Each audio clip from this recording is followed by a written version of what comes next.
ദൈവത്തിൻ്റെ അത്യുന്നതമായ നാമത്തിന് എന്നും എപ്പോഴും മഹത്വമുണ്ടാകട്ടെ. വളരെ സുപ്രധാനമായ പുതിയ നിയമത്തിലെ അതിപ്രധാനമായൊരു പുസ്തക പഠനം റോമലേഖനം.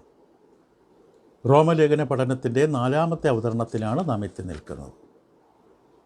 ആദ്യത്തെ 7 വാക്യങ്ങളാണ് നമ്മുടെ ചിന്താവിഷയമായി നാം ഇപ്പോൾ ആരംഭിച്ചിരിക്കുന്നത്. ആ വേദഭാഗങ്ങളൊന്ന് പരിചയപ്പെടാം. ദൈവം തൻ്റെ പുത്രനും നമ്മുടെ കർത്താവുമായ യേശുക്രിസ്തുവിനെക്കുറിച്ച് വിശുദ്ധ രേഖകളിൽ തൻ്റെ പ്രവാചകന്മാർ മുഖാന്തരം മുമ്പുകൂട്ടി വാഗ്ദത്തം ചെയ്ത സുവിശേഷത്തിനായി വേർതിരിച്ച് വിളിക്കപ്പെട്ട അപ്പോസ്തലനും യേശുക്രിസ്തുവിൻ്റെ ദാസനുമായ പൗലോസ് റോമയിൽ ദൈവത്തിന് പ്രിയരും വിളിക്കപ്പെട്ട വിശുദ്ധന്മാരുമായ എല്ലാവർക്കും എഴുതുന്നത്. നമ്മുടെ പിതാവായ ദൈവത്തിങ്കിൽ നിന്നും കർത്താവ് യേശുക്രിസ്തുവിൽ നിന്നും കൃപയും സമാധാനം ഉണ്ടാകട്ടെ. ജഡം സംബന്ധിച്ച് ദാവീദിൻ്റെ സന്തതിയിൽ നിന്ന് ജനിക്കുകയും മരിച്ചിട്ട് ഉയർത്തെഴുന്നേൽക്കയാൽ വിശുദ്ധിയുടെ ആത്മാവ് സംബന്ധിച്ച് ദൈവപുത്രൻ എന്ന ശക്തിയോടെ നിർണയിക്കപ്പെടുകയും ചെയ്തിരിക്കുന്നവനാലല്ലോ ഞങ്ങൾ അവൻ്റെ നാമത്തിനായി സകല ജാതികളുടെയും ഇടയിൽ വിശ്വാസത്തിന് അനുസരണം വരുത്തേണ്ടതിന് കൃപയും അപ്പോസ്തലത്വവും പ്രാപിച്ചത്. അവരിൽ യേശുക്രിസ്തുവിനെ വിളിക്കപ്പെട്ട നിങ്ങളും ഉൾപ്പെട്ടിരിക്കുന്നു. വളരെ വ്യക്തമായ അപ്പോസ്തലനായ പൗലോസ് തൻ്റെ ജീവിതം, തൻ്റെ ലക്ഷ്യം, താൻ ആര്, തൻ്റെ മനോഭാവം എല്ലാം വെളിപ്പെടുത്തി. ഒരു ദാസൻ എന്ന നിലയിൽ തൻ്റെ എളിമ, യഹൂദ സമൂഹത്തിൽ സമ്പന്നനായിരുന്ന, സമുന്നതനായിരുന്ന, അധികാര സ്ഥാനങ്ങളിൽ സ്വാധീനമുണ്ടായിരുന്നൊരു വ്യക്തിയായിരുന്നു ശൗലെന്ന് പറയുന്ന മനുഷ്യൻ. ഇപ്പോൾ കർത്താവ് യേശുവിനെ പിടിച്ചതിന് ശേഷം തൻ്റെ മനോഭാവം വളരെ വിശേഷതയേറിയതാണ്. ഞാൻ ദൈവത്തിൻ്റെ ദാസൻ, ക്രിസ്തുവിൻ്റെ ദാസൻ, താൻ വിളിക്കപ്പെട്ടവൻ. എന്തിനു വേണ്ടി എന്ന് വളരെ വ്യക്തമായി പറഞ്ഞു. സുവിശേഷത്തിന് വേണ്ടി. ജീവിതത്തിൻ്റെ വ്യക്തമായ ലക്ഷ്യം, തിരിച്ചറിവ് തനിക്ക് കിട്ടി. ദൈവം തന്നെ വിളിച്ച് വേർതിരിച്ച്. ദൈവം വിളിച്ചവരെല്ലാം വേർതിരിക്കപ്പെടുന്നവരാണ്. ദൈവത്തിന് വേണ്ടി ഉപയോഗിക്കപ്പെടുന്നവരെല്ലാം വേർതിരിക്കപ്പെട്ടവരാണ്.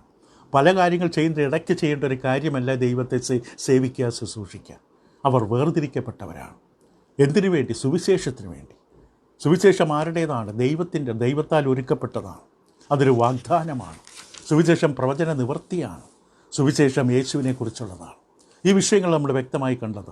കർത്താവ് യേശുക്രിസ്തുവിൽ ദൈവത്തിൻ്റെ സകല വാഗ്ദാനങ്ങളും ഒരു വ്യക്തിയായി തീരുകയാണ്. ദൈവത്തിൻ്റെ വാഗ്ദാനങ്ങൾ യേശുവിൽ എന്നാണ്. ദൈവത്തിൻ്റെ വാഗ്ദാനങ്ങൾ യേശുവിൽ ഒരു വ്യക്തിയായി മാറി. തിരുവെഴുത്തൊരു സ്വഭാവമായി വെളിപ്പെട്ടു. പ്രവചനം ഒരു വ്യക്തിത്വമായി അവതരിച്ചു.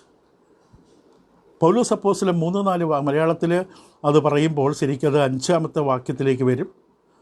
ഇംഗ്ലീഷിൽ 3-4 വാക്യമാണെങ്കിൽ മലയാളത്തിൽ 5ാം വാക്യം ഇങ്ങനെ പറയും: ജഡം സംബന്ധിച്ച് ദാവീദിൻ്റെ സന്തതിയായി ജനിക്കുകയും മരിച്ചിട്ട് ഉയർത്തെഴുന്നേൽക്കിയാൽ വിശുദ്ധിയുടെ ആത്മാവ് സംബന്ധിച്ച് ദൈവപുത്രൻ എന്ന ശക്തിയോടെ നിർണയിക്കപ്പെടുകയും ചെയ്തിരിക്കുന്നവനാലല്ലോ. ഇവിടെ വീണ്ടും ഊന്നൽ യേശുവിലേക്കാണ്. പൗലോസ് തന്നെ അവതരിപ്പിച്ച്, തന്നെ പരിചയപ്പെടുത്തി. താൻ ഇതുവരെ പോയിട്ടില്ല റോമിൽ.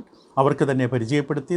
തൻ്റെ അവസ്ഥ, തൻ്റെ വിളി, തെരഞ്ഞെടുപ്പ്, ദൗത്യം, ജീവിത ലക്ഷ്യമെല്ലാം പറഞ്ഞു. എന്നിട്ട് വീണ്ടും ഊന്നൽ യേശുവിലേക്ക് കൊണ്ടുവന്നു. ഈ മലയാളത്തിലെ 5ാം വാക്യം കർത്താവ് യേശുക്രിസ്തുവിനെക്കുറിച്ച് തിരുവെഴുത്ത് നൽകുന്ന വളരെ ഉദാത്തമായൊരു പ്രസ്താവനയാണ്. കർത്താവ് യേശുവിൻ്റെ 2 വശങ്ങൾ അവതരിപ്പിക്കും. ജഡം സംബന്ധിച്ച് ദാവീദിൻ്റെ സന്തതി. കർത്താവ് യേശുക്രിസ്തു ദാവീദിൻ്റെ വംശത്തിലാണ് വന്നത്. ദാവീദിൻ്റെ പിന്തുടർച്ചക്കാരനായിട്ടാണ് വന്നത്. അപ്പോൾ കർത്താവ് യേശുവിൻ്റെ മാനുഷിക അവസ്ഥ നമ്മൾ നോക്കുമ്പോൾ രാജാവായ ദാവീദിൻ്റെ വംശപാരമ്പര്യത്തിലാണ്.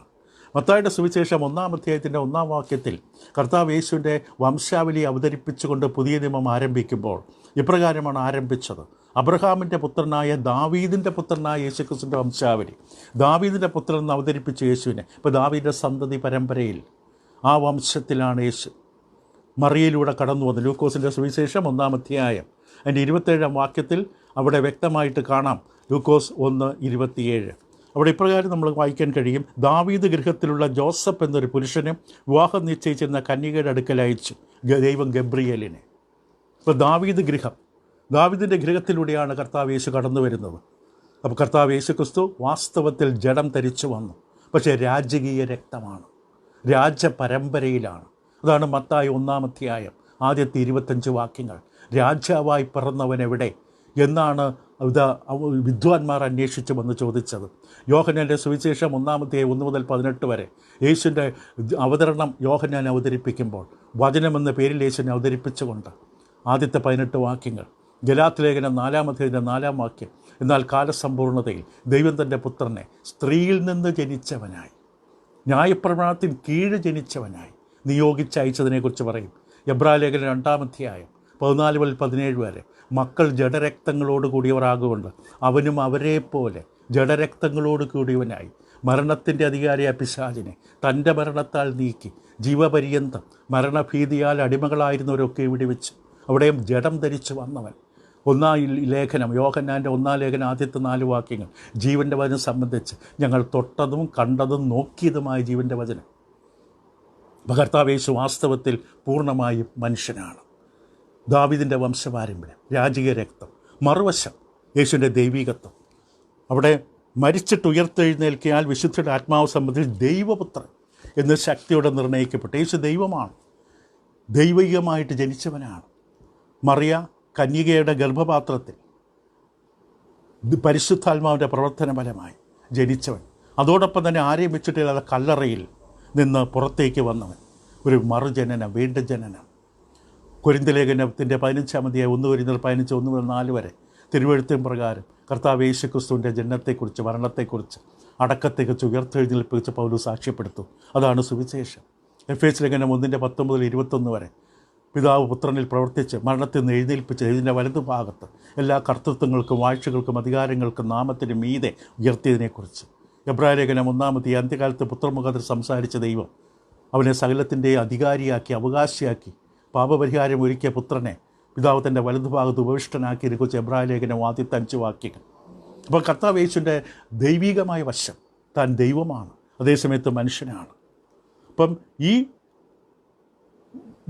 വ്യത്യാസം, അതായത് ഈ നല്ല വൈരുദ്ധ്യം, ജഡീകാവസ്ഥ, ദൈവികമായ അവസ്ഥ, അത് വളരെ വ്യക്തമാണ്. അപ്പോൾ ക്രിസ്തുവിൻ്റെ ജഡം അത് ദാവീദിൻ്റെ പിന്തുടർച്ച അനന്തരഗാമിയായി അതേ വംശത്തിൽ വന്നിരിക്കുന്നു. പക്ഷേ അതിൻ്റെ ആത്മാവ് ദൈവത്തിൻ്റേതാണ്. ദൈവപുത്രൻ നിന്ന് ശക്തിയോടെ നിർണ്ണയിക്കപ്പെട്ടു.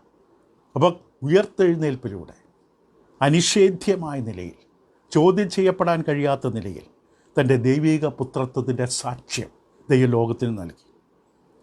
അപ്പോൾ ജഡീകമായി ദാവീദിൻ്റെ പാരമ്പര്യത്തിൽ വംശത്തിലൂടെ വന്നുവെങ്കിലും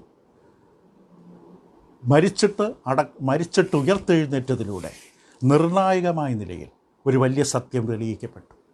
അതാണ് പറഞ്ഞത്, ദൈവപുത്രൻ ശക്തിയോടെ നിർണ്ണയിക്കപ്പെട്ടു.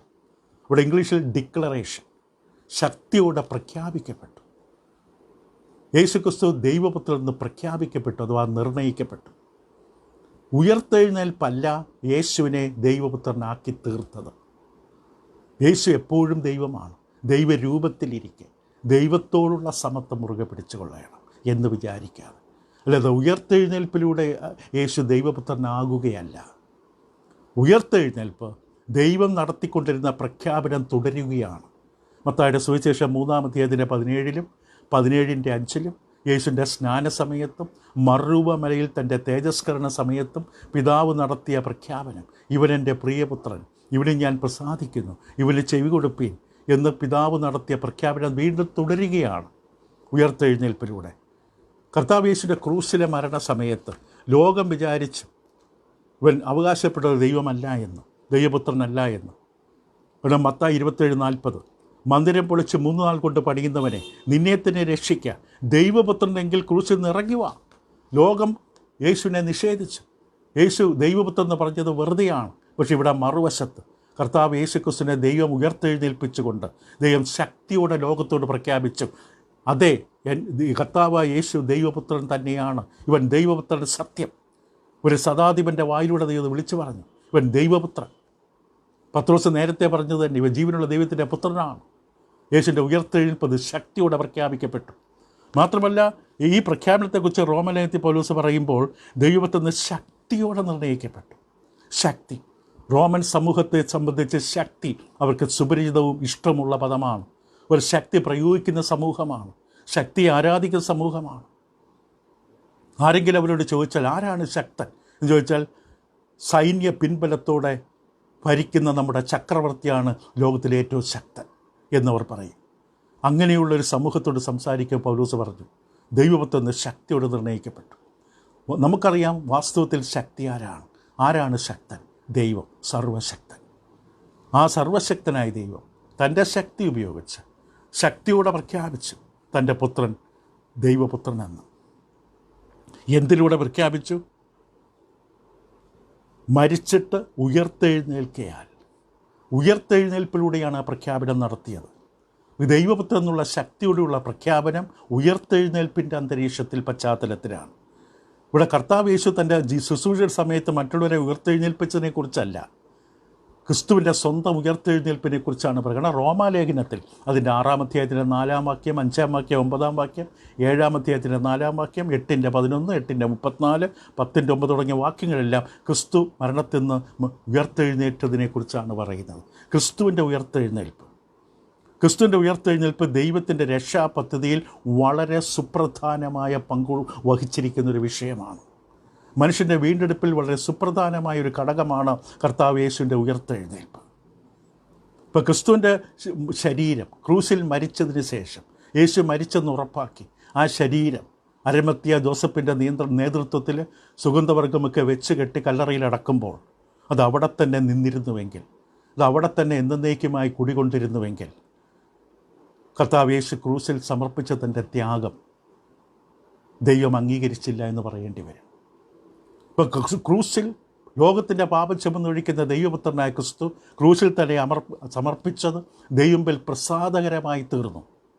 ദൈവമുമ്പിൽ അത് ഏറ്റവും യോഗ്യമായ ഫലം കൊണ്ടുവരുന്ന യാഗമായി മാറി എന്നുള്ളതിൻ്റെ വലിയ പ്രഖ്യാപനമാണ് കർത്താവ് യേശു ഉയർത്തെഴുന്നേറ്റത്. മാത്രമല്ല, ലോകത്തിലെ അനീതിക്കും അതിക്രമങ്ങൾക്കും പാപങ്ങൾക്കും എതിരെയുള്ള ദൈവത്തിൻ്റെ ക്രോധമുണ്ട്. റോമലേഖനം 1:18 വാക്യം പറഞ്ഞാൽ, അനീതി കൊണ്ട് സത്യത്തെ തടുക്കുന്ന മനുഷ്യരുടെ സകല അഭക്തിക്കും അനീതിക്കും നേരെ ദൈവത്തിൻ്റെ കോപം സ്വർഗത്തിൽ നിന്ന് വെളിപ്പെടുന്നു. ഈ കോപമാണ് തണുത്തത്, ഈ കോപമാണ് ശാന്തമായത്. തൻ്റെ പുത്രനായ കർത്താവ് യേശുവിലേക്ക് ആ സകല പാപഭാണ്ഡവും സകല പാപഭാരവും ആ മുൾക്കിരീടത്തിൻ്റെ രൂപത്തിൽ അതാ വന്ന് ഭവിക്കുമ്പോൾ പിതാവിൻ്റെ കോപം, ക്രോധം, മനുഷ്യകുലത്തെ കത്തിച്ച് നശിപ്പിക്കുവാനുള്ള കോപം, തൻ്റെ പുത്രനോട് മനുഷ്യർ ഇടപെട്ടതിനെ ഉള്ള ദൈവത്തിൻ്റെ ആ വലിയ കോപം, പ്രതികരണം യേശു ശാന്തമാക്കി. പിതാവ് ഇവർ ചെയ്യുന്നതെന്ന് ഇവർക്കറിയില്ല, അവരോട് ക്ഷമിക്കണമേ. തൻ്റെ പുത്രൻ്റെ പ്രാർത്ഥന യേശു പിതാവ് തള്ളിക്കളയില്ല. പിതാവിൻ്റെ കോപം തണുത്തു. റോമലേഖനം 1:25 പൗലോസ് അതിനെക്കുറിച്ച് പറയുന്നത് ഇങ്ങനെയാണ്: വിശ്വസിക്കുന്നവർക്ക് അവൻ തൻ്റെ രക്തം മൂലം പ്രായശ്ചിത്തമാകുവാൻ ദൈവം അവനെ പരസ്യമായി നിർത്തിയിരിക്കുന്നു. ദൈവം തൻ്റെ പൊറുമയിൽ, അതായത് ദീർഘക്ഷമ, പൊറുമയിൽ മുൻകഴിഞ്ഞ പാപങ്ങളെ ശിക്ഷിക്കാതെ വിടുക നിമിത്തം തൻ്റെ നീതിയെ പ്രദർശിപ്പിപ്പാൻ, താൻ നീതിമാനും യേശുവിൽ വിശ്വസിക്കുന്നതിനെ നീതീകരിക്കുന്നതിനും ആകേണ്ടതിന് ഇക്കാലത്തിൻ്റെ നീതിയെ പ്രദർശിപ്പിപ്പാൻ തന്നെ അങ്ങനെ ചെയ്തത്. ഇപ്പോൾ കർത്താവ് യേശുവിൻ്റെ ക്രൂസിലെ യാഗം, തൻ്റെ ജീവിതം ദൈവമുമ്പിൽ പ്രസാദകരമായിരുന്നു എന്നുള്ള ഏറ്റവും വലിയ തെളിവാണ്, സാക്ഷ്യമാണ് ദൈവം യേശുവിനെ മരണത്തിൽ ഉയർത്തെഴുന്നേൽപ്പിച്ചത്. യേശുവിൻ്റെ ഉയർത്തെഴുന്നേൽപ്പ് നിസ്തുലമാണ്, വിശേഷതയേറിയാണ്. ചരിത്രത്തിൽ മറ്റു പലരെയും ഉയർത്തെഴുന്നേറ്റിട്ടുണ്ട്, അതിൽ നിന്നെല്ലാം വ്യത്യസ്തമാണ്. ഇനി അവൻ മരിക്കില്ല, നിത്യമായി വസിക്കുകയാണ്. റോമലേഖനം 6:9 ദൈവത്തിൻ്റെ അപ്രൂവലാണ്, ദൈവം മുദ്രയിട്ടു പ്രഖ്യാപിച്ചാണ് യേശുക്രിസ്തുവിൻ്റെ ജീവിതം, യേശുവിൻ്റെ സ്വഭാവം, യേശുവിൻ്റെ പ്രവർത്തനം, തൻ്റെ പൂർണ്ണ അംഗീകാരമാണ്. ഇവരെൻ്റെ പ്രിയപുത്രൻ എന്നതിൻ്റെ പൂർണ്ണ അംഗീകാരമാണ്. മാത്രമല്ല, ഈ പ്രഖ്യാപനത്തിലടങ്ങുന്ന മറ്റൊരു കാര്യം വിശുദ്ധിയുടെ ആത്മാവ് സംബന്ധിച്ച് എന്നൊരു പ്രയോഗം കൂടിയുണ്ട്. ദൈവത്തൊന്ന് പ്രഖ്യാപിച്ചു, ശക്തിയോടെ പ്രഖ്യാപിച്ചു, മരിച്ചിട്ട് ഉയർത്തെഴുന്നേറ്റതിലൂടെ പ്രഖ്യാപിച്ചു. വിശുദ്ധിയുടെ ആത്മാവ് സംബന്ധിച്ച് എന്ന് പറഞ്ഞാൽ പരിശുദ്ധാത്മാവിനെയാണ്. റോമലേഖനം 8:11 കർത്താവ് യേശു മരണത്തിൽ നിന്ന് ഉയർത്തെഴുന്നേറ്റതിനെക്കുറിച്ച് പൗലോസ് പറയുമ്പോൾ ഇങ്ങനെയാണ് റോമർ 8:11 പറഞ്ഞിരിക്കുന്നത്: യേശുവിനെ മരിച്ചവരിൽ നിന്ന് ഉയർപ്പിച്ചവൻ്റെ ആത്മാവ് പരിശുദ്ധാത്മാവിനെയാണ്. നിങ്ങളിൽ വസിക്കുന്നു, വിശ്വാസികളോട് പറയും, നിങ്ങളിൽ വസിക്കുന്നുവെങ്കിൽ യേശുക്രിസ്തുവിനെ മരണത്തിൽ നിന്ന് ഉയർപ്പിച്ചവൻ നിങ്ങളിൽ വസിക്കുന്ന തൻ്റെ ആത്മാവിനെ കൊണ്ട് നിങ്ങളുടെ മർത്യ ശരീരങ്ങളെ ജീവിപ്പിക്കും. ഇവിടെ വിശുദ്ധിയുടെ ആത്മാവ് സംബന്ധിച്ചെന്ന് പറയുമ്പോൾ യേശുവിൻ്റെ ആത്മീയ സ്വഭാവത്തെക്കുറിച്ചല്ല, പരിശുദ്ധാത്മാവിനെക്കുറിച്ച് തന്നെയാണ്. കർത്താവ് യേശു മരണത്തിൽ നിന്ന് എഴുന്നേറ്റത് ദൈവത്തിൻ്റെ ആത്മാവിൻ്റെ പ്രവർത്തനവും ശക്തിയാലുമാണ്. ഇത് വളരെ പ്രധാനമാണ് ക്രിസ്തീയ ഉപദേശത്തിൽ. കാരണം ക്രിസ്തുവിൻ്റെ ഉയർത്തെഴുന്നേൽപ്പ് പരിശുദ്ധാത്മാവിൻ്റെ ശക്തിയാലാണ്. പരിശുദ്ധ ശക്തിയാലാണ് ഒരു വീണ്ടും ജന്മം പോലെ എഴുന്നേറ്റു ആത്മാവില്ല. കാരണം കർത്താവ് യേശു ക്രിസ്തു ലോകത്തിലേക്ക് കടന്നു വരുമ്പോൾ ഗബ്രിയേൽ ദൂതനിലൂടെ മറിയോട് പറഞ്ഞു, പരിശുദ്ധാത്മാവിനാൽ നീ ഗർഭം ധരിക്കും. പരിശുദ്ധാത്മാവിൻ്റെ രൂപം കൊണ്ട ജനനമാണ്. അതേ ക്രിസ്തു മരിച്ചയുടെ ലോകത്തിൽ നിന്ന് ഉയർത്തെഴുന്നേറ്റു ഒരു വീണ്ടും ജന്മം പോലെ. ഈ ബന്ധം സ്നാനത്തിൽ ക്രിസ്തുവിനോട് ചേരുവാൻ സ്നാനപ്പെടുമ്പോൾ ഇത് വളരെ നിർണായകമാണ്. ലോകത്തിൽ ക്രിസ്തീയ ഗോളത്തിൽ പോലും അനേകർ ഇതിൻ്റെ പ്രാധാന്യം, ഇതിൻ്റെ വീണ്ടും ജന്മം എന്ന വിഷയത്തിൻ്റെ പ്രാധാന്യം തിരിച്ചറിഞ്ഞിട്ടില്ല. ക്രിസ്തുവിനോട് ചേരുവാൻ സ്നാനപ്പെടുക എന്ന ദൈവിക കൽപ്പന അനേകർ നിസ്സാരമായി തള്ളിക്കളയുന്നൊരവസ്ഥയുണ്ട്. കർത്താവ് യേശുവിൻ്റെ മരണമടക്കം ഉയർപ്പിനെ ശരിയായി മനസ്സിലാക്കാത്തത് കൊണ്ടാണ്. നമ്മുടെ ജീവിതത്തിൻ്റെ രൂപാന്തരത്തിന് വേണ്ടി ദൈവം വെച്ചിരിക്കുന്ന പദ്ധതിയാണ്. അന്ത്യ ആജ്ഞാപനത്തിൽ കർത്താവ് വ്യക്തമായി കൽപ്പിച്ചു, ലോകമെങ്ങും പോയി നിങ്ങൾ സുവിശേഷം അറിയിക്കണം. പിതാവിൻ്റെയും പുത്രൻ്റെയും പരിശുദ്ധാത്മാവിൻ്റെ നാമത്തിൽ നിങ്ങൾ സ്നാനം നൽകണം. അന്ത്യകൽപ്പനയാണ് ഇത്. ഈ വലിയ വിഷയത്തെ, ക്രിസ്തുവിൻ്റെ മരണമടക്കം ഉയർപ്പെന്ന വിഷയത്തോട് നമ്മെ ബന്ധിപ്പിക്കുന്നതാണ് നമ്മോട് കൽപ്പിക്കപ്പെട്ട ക്രിസ്തീയ വിശ്വാസത്തിലെ സ്നാനം. ആ സ്നാന സമയത്താണ് ദൈവം ഒരു മനുഷ്യനുമായി കൂട്ടിമുട്ടുന്നത്. ദൈവം ഒരു മനുഷ്യനുമായി സമ്മേളിക്കുന്ന സമയം അവിടെയാണ്. നമ്മൾ കണ്ണടച്ച് പ്രാർത്ഥിക്കുമ്പോഴല്ല, കാർഡിൽ പേരെഴുതി ഞാൻ രക്ഷിക്കപ്പെടാൻ ആഗ്രഹിക്കുന്നു പറയുമ്പോഴല്ല, മുട്ടുകുത്തിയെന്ന് കൈയുയർത്തിയതുകൊണ്ട് കണ്ണുനീരോടെ കരയുമ്പോഴല്ല, കർത്താവിൻ്റെ കൽപ്പനയനുസരിച്ച് നാം വീണ്ടും ജനിക്കുവാൻ സ്നാനപ്പെടുമ്പോഴാണ് ദൈവം നമ്മളുമായി സമാഗമിക്കുന്നത്. അവിടെ വെച്ചാണ് പാപങ്ങൾ കഴുകിക്കളയപ്പെടുന്നത്. ദൈവത്തിൻ്റെ പരിശുദ്ധാത്മാവിനെ ദൈവം നമ്മളെ മക്കളായി മുദ്രയിടുന്നത്, പുതിയ ഉടമ്പടി ബന്ധത്തിൽ നമ്മളെ ബലപ്പെടുത്തുന്നത്, ആ പുതിയ സമൂഹത്തിൽ ക്രിസ്തുവിൻ്റെ ശരീരമായി സഭയിലേക്ക് നമ്മളെ കൂട്ടിച്ചേർക്കുന്നത്. ഇത് ക്രിസ്തീയ വിശ്വാസത്തിൻ്റെ അടിസ്ഥാന ഉപദേശമാണ്. റോമലേഖനം 6-ാം അധ്യായത്തിന് ആദ്യത്തെ 11 വാക്യങ്ങൾ പഠിക്കുമ്പോൾ കൂടുതലായിട്ട് കാണും. റോമർ 8-ന്റെ 9 മുതൽ 17 വരെ, 1 പത്രോസ് 3-ന്റെ 18 മുതൽ 22 വരെ, 1 കൊരിന്ത്യർ 12-ന്റെ 13, ഗലാത്യർ 3-ന്റെ 26 മുതൽ 4-ാം അധ്യായത്തിൻ്റെ 7 വരെ വ്യക്തമായി പറയും. ക്രിസ്തുവിനോട് ചേരുവാൻ സ്നാനമേറ്റ നാം എല്ലാവരും ദൈവത്തിൻ്റെ മക്കളാണ്. ക്രിസ്തുവിനെ ധരിച്ചിരിക്കുന്നു. യഹൂദന് യവനൊന്നുമില്ല, യഹൂദനും വേണ്ടതാണിത്. നാം എല്ലാവരും ക്രിസ്തുവിൻ്റെ മക്കളാണ്. എഫേസ്യർ 1-ന്റെ 11 മുതൽ 14 വരെ സുവിശേഷം കേൾക്കുകയും അതിന് വിശ്വസിക്കുകയും ചെയ്തിട്ട് ദൈവം നമ്മെ ആത്മാവിലാൽ മുദ്രയിടുന്നതിനെക്കുറിച്ച്, കൊലോസ്യർ 2-ാം അധ്യായത്തിൻ്റെ 11 മുതൽ 13 വരെയും ക്രിസ്തുവിൻ്റെ പുനരുത്ഥാനത്താൽ നമ്മെ വീണ്ടും ജനിപ്പിക്കുന്നതിനെക്കുറിച്ച്, 3-ാം അധ്യായം കൊലോസ്യർ 1-ന്റെ 11 വാക്യം, 1 പത്രോസ് 1-ന്റെ 3 ക്രിസ്തുവിനുള്ള അനുസരണം. അപ്പം സ്നാനം യഥാർത്ഥത്തിൽ നമ്മെ ദൈവത്തോട് കൂട്ടിമുട്ടിക്കുകയാണ്. ക്രിസ്തു മരിച്ചൊന്ന് ഉയർത്തെഴുന്നേറ്റ്. ആ ഉയർത്തെഴുന്നേൽപ്പ് നിമിത്തം, ഉയർത്തെഴുന്നേൽപ്പ് കാരണം നമുക്കും സ്നാനം അനുഗ്രഹമായി മാറും. ഇപ്പോൾ പൗലോസ് വീണ്ടും തൻ്റെ വിഷയത്തിലേക്ക് മടങ്ങി വരുമ്പോൾ ഒരു കാര്യം വ്യക്തമായി പറയുന്നുണ്ട്. 5-ന്റെ അവസാനം, ദൈവത്വം ശക്തിയോടെ നിർണ്ണയിക്കപ്പെടുകയും ചെയ്തിരിക്കുന്നവനാലല്ലോ ഞങ്ങൾ അവൻ്റെ നാമത്തിനായ സകല ജാതിയുടെയിൽ വിശ്വാസത്തിന് അനുസരണം വരുത്തേണ്ട കൃപയും അപ്പോസ്തലത്വവും പ്രാപിച്ചത്. ഈ കർത്താവ് യേശുക്രിസ്തുവിൽ നിന്ന് തനിക്ക് ലഭിച്ച അനുഗ്രഹങ്ങൾ താൻ പറയേണ്ട കൃപയും അപ്പോസ്തലത്വവും പ്രാപിച്ചു. കൂടാതെ 4-ാം വാക്യത്തിൽ, പിതാവായ ദൈവത്തിൽ നിന്നും കർത്താവ് യേശുക്രിസ്തുവിൽ നിങ്ങൾക്ക് കൃപയും സമാധാനമുണ്ടാകട്ടെ. പൗലോസിൻ്റെ കത്തുകളിൽ ഏറ്റവും സുപ്രധാനമായി എനിക്ക് പ്രിയപ്പെട്ട പദമാണ് കൃപ എന്നുള്ളത്. കൃപ, അർഹതയില്ലാത്ത അംഗീകാരം. ഒരു അർഹതയുമില്ലാത്ത അനുഗ്രഹം ദൈവത്തിൽ നിന്ന് ലഭിക്കുന്നതിനെ കൃപ എന്ന് പറയും. യാക്കോബ് 4-ന്റെ 6 താഴ്മയുള്ളവർക്ക് ദൈവം കൊടുക്കുന്നത്. റോമർ 5-ന്റെ ആദ്യത്തെ 5 വാക്യങ്ങൾ, കൃപയാൽ നാം വിശ്വാസത്താൽ നീതീകരിക്കപ്പെട്ട് കൃപയിൽ നിൽക്കുകയാണ്. ഒരു ദൈവവിശ്വാസം നിൽക്കുന്നത് കൃപയിലാണ്. സമാധാനം മറ്റൊരു പ്രധാനപ്പെട്ട വാക്കാണ്. ഫിലിപ്പിലേഖനം 4-ന്റെ 6-7 നാം ദൈവത്തോട് നിരന്തരമായി പ്രാർത്ഥിക്കുമ്പോൾ കർത്താവ്, ഈ ദൈവം നമുക്ക് തൻ്റെ സമാധാനം കൊണ്ട് നിറയ്ക്കും.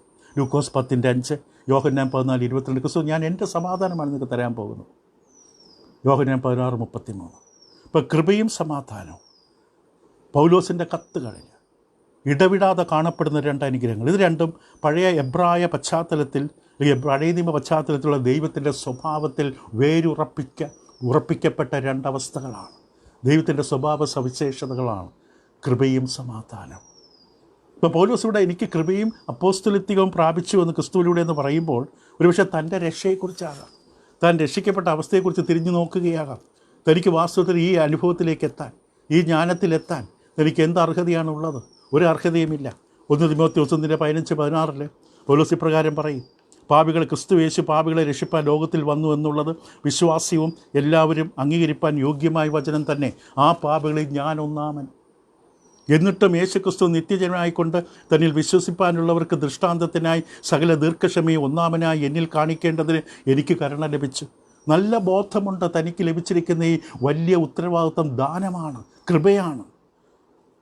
കാരണം മാത്രമല്ല, കർത്താവ് യേശുക്രിസ്തുവിന് വേണ്ടി പ്രജാതികളുടെ അപ്പോസ്തലനായി താൻ തീരുവാൻ ദൈവം തന്നെ വിളിച്ച് വേർതിരിച്ചതിനെക്കുറിച്ച് ദൈവത്തിൻ്റെ മഹാകൃപയുടെ ഫലമാണ്. റോമർ 15-ാം അധ്യായത്തിൻ്റെ 15 മുതൽ 16 വാക്യങ്ങളിൽ പൗലോസ് പറയുന്നത് ഇങ്ങനെയാണ്, എങ്കിലും ജാതികൾ എന്ന വഴിപാട് പരിശുദ്ധാത്മാവിൽ വിശദീകരിക്കപ്പെട്ട് പ്രസാദകരമായി തീരുവാൻ ഞാൻ ദൈവത്തിൻ്റെ സുവിശേഷ ഘോഷണം പുരോഹിതനെ അനുഷ്ഠിച്ചുകൊണ്ട് ജാതികളിൽ ക്രിസ്തുയേശുവിൻ്റെ ശുശ്രൂഷനായിരിക്കേണ്ട ദൈവം എനിക്ക് നൽകിയ കൃപ നിമിത്തം നിങ്ങളെ ഓർമ്മപ്പെടുത്തുന്നു. തനിക്ക് ലഭിച്ച കൃപയെക്കുറിച്ച് വളരെ ബോധമുണ്ട്. താൻ എപ്പോഴും പറയുന്നത് ഞാൻ ആയിരിക്കുന്നവൻ്റെ കൃപയാലാണ്. 1-15-9-10 എഫേസ്യ ലേഖനം 1:7-8 ഒരു യോഗ്യതയുമില്ലാത്ത എനിക്ക് ദൈവം തന്ന കൃപയാൽ ക്രിസ്തുവിൻ്റെ അപ്രമേയ ധനത്തെ മറ്റുള്ളവർ പ്രസംഗിക്കാൻ 1 തിമോഥെയോസ് 12-14 പറഞ്ഞതുപോലെ. ഇപ്പോൾ പൗലോസിനെ സംബന്ധിച്ച് എല്ലാ ദൈവമർക്കും ലഭിച്ചിരിക്കുന്ന എല്ലാ കഴിവുകളും എല്ലാ തരത്തിലുള്ള താലന്തുകളും ദൈവത്താൽ നൽകപ്പെട്ടതാണ്. ദൈവത്തിന് നമ്മോട് തോന്നിയ കൃപയുടെ അനുഗ്രഹമാണ്. കൃപയും അപ്പോസ്തലത്വം.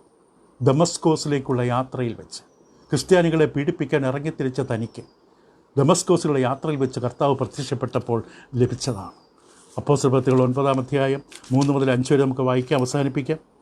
അവൻ പ്രയാണം ചെയ്ത് ദമസ്കോസിന് സമീപിച്ചപ്പോൾ പെട്ടെന്ന് ആകാശത്തുനിന്ന് വെളിച്ചം അവൻ്റെ ചുറ്റും മിന്നി. അവൻ നിലത്ത് വീണു, ശൗലേ ശൗലേ, നീ എന്നെ ഉപദ്രവിക്കുന്ന എന്ത് എന്ന് തന്നോട് പറയുന്ന ശബ്ദം കേട്ടു. നീ ആരാകുന്നു കർത്താവ് എന്ന് അവൻ ചോദിച്ചതിന് നീ ഉപദ്രവിക്കുന്ന യേശു എന്ന് ആവുന്നെന്ന് പറഞ്ഞു. അപ്പോൾ യേശു പറഞ്ഞു, നീ എഴുന്നേറ്റ് പട്ടണത്തിൽ ചെല്ലുക, നീ ചെയ്യേണ്ടത് അവിടെ വെച്ച് നിന്നോട് പറയും. അതിന് 9-15 നോക്കുമ്പോൾ പ്രവർത്തിയുടെ പുസ്തകം അനന്യാസിനെ കർത്താവ് വിളിച്ച് പൗലോസിൻ്റെ അടുക്കലേക്ക് അനന്യാസിനെ പറയും. കർത്താവ് അനന്യാസിന് പറഞ്ഞു, അനന്യാസിന് പേടിയാണ് ശൗലിൻ്റെ അടുക്കൽ പോകാൻ. ശൗല് ക്രൂരനായ ക്രിസ്ത്യാനികളെ ഓടിച്ച് പിടിച്ച് കെട്ടി കൊല്ലുന്നവനാണ്. ആ ശൗലിൻ്റെ അടുക്കൽ പോകാൻ അനന്യാസിൻ്റെ കർത്താവ് പറയും. ദൈവത്തിൻ്റെ പദ്ധതി, നീ പോക, അവൻ എൻ്റെ നാമം ജാതികൾക്കും രാജാക്കന്മാർക്കും ഇസ്രായേൽ മക്കൾക്ക് മുമ്പിൽ വഹിപ്പാൻ ഞാൻ തിരഞ്ഞെടുത്തിരിക്കുന്നൊരു പാത്രമാണ്. ഞാൻ തിരഞ്ഞെടുത്തവനാണ് അവനൊരു ദൗത്യമുണ്ട്. അവൻ പലയിടത്ത് രാജാക്കന്മാരുടെയും ജാതികളുടെ മുമ്പിലും ഇസ്രായേൽ മക്കളുടെ മുമ്പിലും ഭരണാധികാരി ദേശാധിപതികൾ അവിടെ മുമ്പിൽ എനിക്ക് വേണ്ടി സാക്ഷ്യം പറയേണ്ടവനാണ്. ആ അനന്യാസിൻ്റെ കൈകളാൽ പൗലോസ് സ്നാനമേൽക്കും.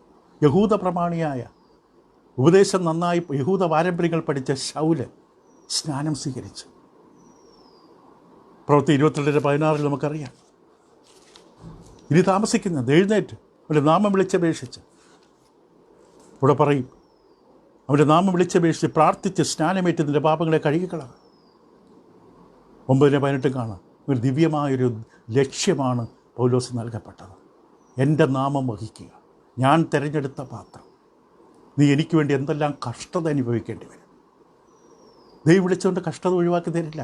അത് നമ്മളെ ശുദ്ധീകരിക്കുകയാണ്, ദൈവത്തോട് കൂടെ ചേർത്ത് നിർത്തുകയാണ്, ദൈവത്തെ കൂടുതൽ അനുഭവിക്കാൻ ഇടവരുത്തുകയാണ്. കഷ്ടത വരുമ്പോൾ ദൈവം നമ്മളെ ഉപേക്ഷിച്ചെന്ന് വിചാരിക്കരുത്. ദൈവം നമ്മളെ കൂടുതൽ സ്നേഹിക്കുകയാണ്. തുടരാം അടുത്ത ദിവസം. ഈ പുസ്തകം വായിച്ചുകൊണ്ടേയിരിക്കുക. താൻ എന്തിനു വേണ്ടി ജീവിക്കുന്നു എന്ന് വ്യക്തമായ ബോധ്യമുണ്ട്. കർത്താവ് യേശുവിനെ അവതരിപ്പിച്ചപ്പോൾ ക്രിസ്തുവിനെ തനിക്ക് വെളിപ്പെട്ട് കിട്ടിയെന്നാണ് ഗലാത്യത്തിൽ പറഞ്ഞത്. വെളിപ്പെട്ട് കിട്ടിയതുകൊണ്ടാണ് ക്രിസ്തുവിനെക്കുറിച്ച് അവതരിപ്പിച്ചത്. ശൗല് അല്ലെങ്കിൽ പൗലോസ് ക്രിസ്തുവിനെക്കുറിച്ച് പറയുമ്പോൾ ആർക്കും തിരിച്ചൊന്നും പറയാൻ പറ്റില്ല. അത്രയും ജ്ഞാനത്തോടെ ദൈവ കൃപയാൽ പഴയമത്തിൽ നിന്ന് നന്നായി പഠിച്ച മനുഷ്യൻ ക്രിസ്തുവിനെ വ്യക്തമായി അവതരിപ്പിക്കുമ്പോൾ യഹൂദന്മാരെ മിണ്ടാതാക്കാൻ കഴിഞ്ഞു. കാരണം തനിക്ക് ക്രിസ്തുവിനെ അറിയാം, ക്രിസ്തുവിനൊരു ബന്ധമുണ്ട്. പിശാച് പോലും പറഞ്ഞു, എനിക്ക് പൗലോസിനെ അറിയാം. പിശാച് ശ്രദ്ധിച്ച ജീവിതമാണ്. പൗലോസ് സംസാരിക്കുമ്പോൾ അത് യേശു തന്നെയാണ് അവനിൽ നിറഞ്ഞു നിന്നത്. ദൈവം നിങ്ങളെ സഹായിക്കട്ടെ. തുടരാം അടുത്ത ദിവസം.